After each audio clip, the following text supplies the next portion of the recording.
Bonjour à vous. Nous avons vu la semaine passée l'une des deux grandes cités grecques, Sparte, et nous allons donc voir aujourd'hui une autre cité, Athènes. Là encore un podcast un peu plus long que d'habitude, une dizaine de minutes. Mais vous verrez, avec toutes les informations que nous vous donnons, le temps passera très vite.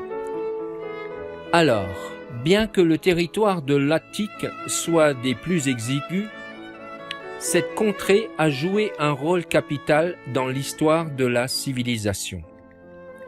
La tradition voulait que ce fût Cécrops, venu d'Égypte, qui eût apporté en Attique les premiers éléments de la civilisation. Le héros, Thésée, aurait purgé l'Attique des fléaux, monstres et brigands qui l'infestaient. C'est lui aussi qui aurait réuni les petites communautés qui se partageaient alors ce pays en un État unique, dont la capitale fut désormais Athènes, et le culte commun celui de la déesse Athénée.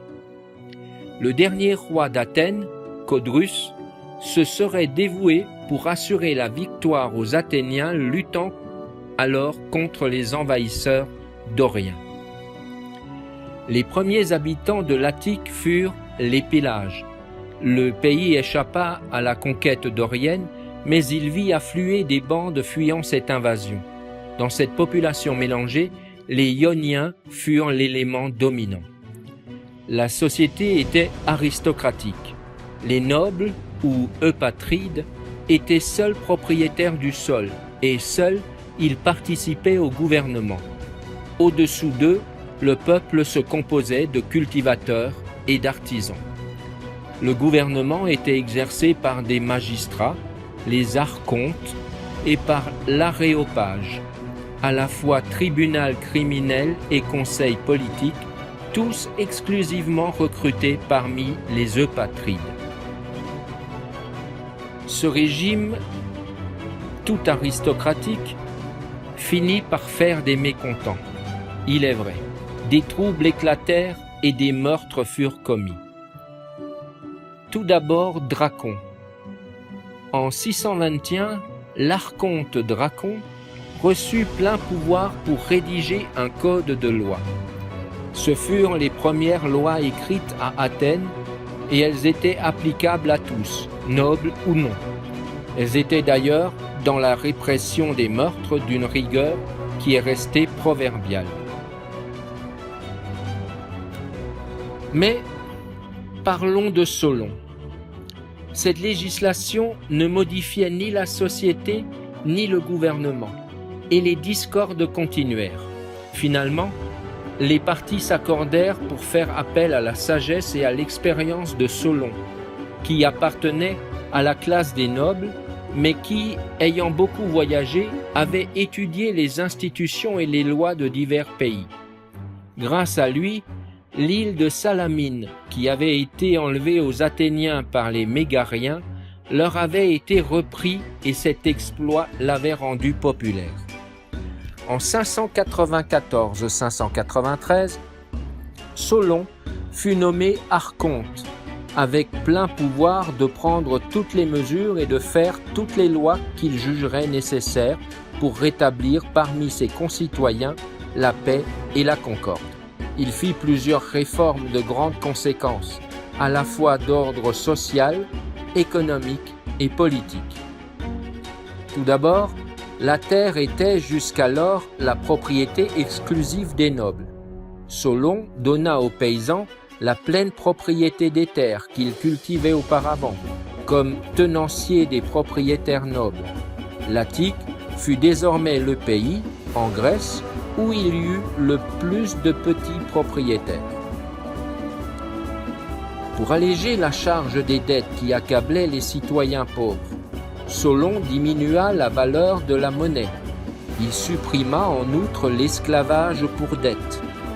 Le créancier n'eut plus le droit d'emprisonner ni de vendre son débiteur insolvable. Jusqu'alors, les droits politiques dépendaient exclusivement de la naissance. Solon les fit dépendre de la fortune, ce qui n'était pas encore un régime démocratique, mais un acheminement à la démocratie. Les citoyens furent partagés, d'après les revenus de leur propriété, en 4 classes.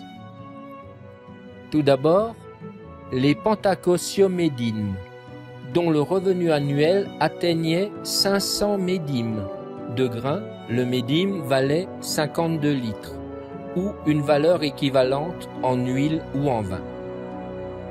Deuxièmement, les chevaliers, dont le revenu était de 300 médimes, et qui possédaient un cheval pour la guerre.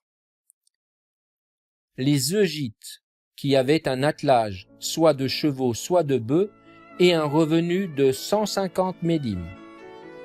Et les têtes, qui avaient un revenu inférieur à 150 médimes. Seuls les citoyens assez riches pour faire partie de la première classe pouvaient devenir archontes et membres de l'aréopage, mais tous les citoyens, sans distinction, pouvaient être admis dans l'assemblée du peuple. Les étrangers domiciliés en Attique ou Méthèque payaient une taxe spéciale et servaient comme soldats ou comme marins, dont ils n'avaient aucun droit politique. Toutefois, à la suite d'un service rendu à l'État, ils pouvaient recevoir le titre et les droits de citoyens. Solon introduisit quelques changements dans la Constitution. Il conserva les archontes et l'aréopage.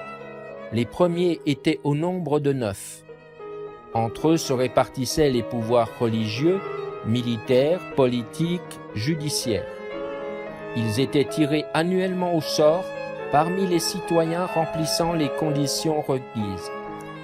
À l'expiration de leur charge, ils entraient à l'aréopage. Celui-ci veillait au fonctionnement régulier de la Constitution. Il jugeait, en outre, les crimes d'homicide volontaire. Un organe nouveau, le Sénat, ou Boulet, fut alors institué, composé de 400 membres nommés annuellement. Il était chargé de préparer les projets de décrets à soumettre à l'Assemblée et de contrôler l'administration. L'Assemblée du peuple, ou Ecclésia, où tous les citoyens en principe étaient admis et pouvaient prendre la parole, votait, après discussion et à la majorité des voix, les lois et les mesures de circonstance qui lui étaient proposées. Alors qu'à Sparte, la loi interdisait aux citoyens de travailler, Solon voulut que le travail fût en honneur chez les Athéniens. Il punit la mendicité. Il dispensa les enfants de nourrir leurs parents devenus vieux quand ceux-ci n'avaient pas eu soin de leur faire apprendre un métier.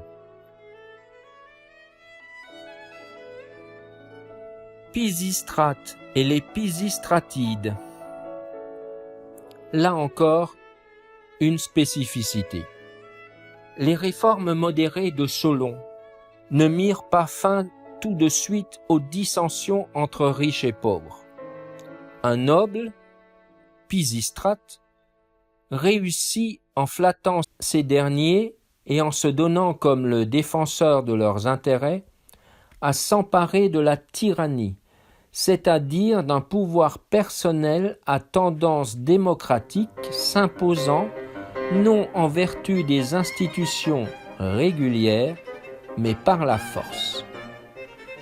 Ceci se passait dans les années 541 à 527 avant Jésus-Christ.